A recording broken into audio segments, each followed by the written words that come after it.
ג'וזו מחקתי את הסרטון. טוב, אז בקיצור, אננס. אננס היום אמר, מה זה תקול הזה? וזה, איך קוראים לזה? נו. הוא אמר גו גו גו. נו, הוא אמר, נו. מה, אתם התקשרתם אליי ממספר חסום? ואז אמרתי, כן, זה אני ואלעיר. ואז הוא אמר, תגידו, אם אתם תתקשרו אליי עוד פעם, אני ארוג אתכם, לא יודע. הוא אמר, אבל מי זה? אננס הזה, כזה... וסיברתי את זה לטייל שהוא אמר עינת דינה. יורו מדפו את זה שאמרת.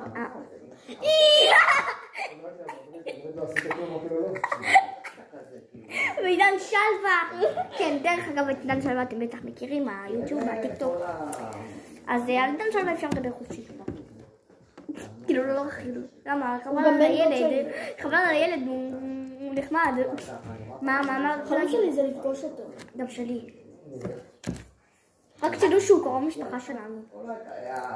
שלי חיים, את לא במשפחה שלי. גם שלי. אני בעצם... שכחתי שאני אחותך. סתם לא משתגזים ככה, אנחנו לא חיים. סתם לא, גם אין לך אחות. הוא קרוב משפחה של רומי. לא שלך, עמודה? שלי. זה מה, כמו בן דוד שלי. כמו בסדר. הוא הבסטי שלך, טוב? שתקשיבי ככה. איך אתם מזיזים ככה, תראו, יש לי... את לא מבינה, היום דלת ואלכסנדרה רבו מכות. כן, את לא מבינה, רבו מכות. מה את אומרת? לא, כי רגע, כי דלת למחוק. היא אמרה לאלכס, אין לך אבא. יו, זה ממש לא יפה. ואז היא אמרה... ואז הם רבו מכות, את לא מבינה, פאו. עוד הפעם. פתאום היא בבטן, ואז אני התערבתי ואמרתי, היי, והפרדתי ורציתי להם ככה.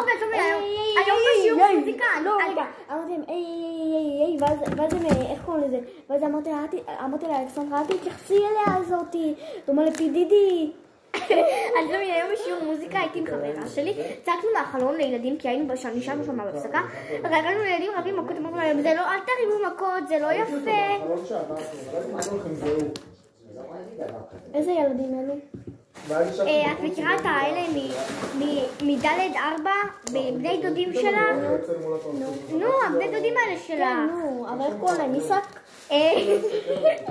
כן, מיסק. רון ואלרועי. באמת? כן. אבל לא קוראים לו.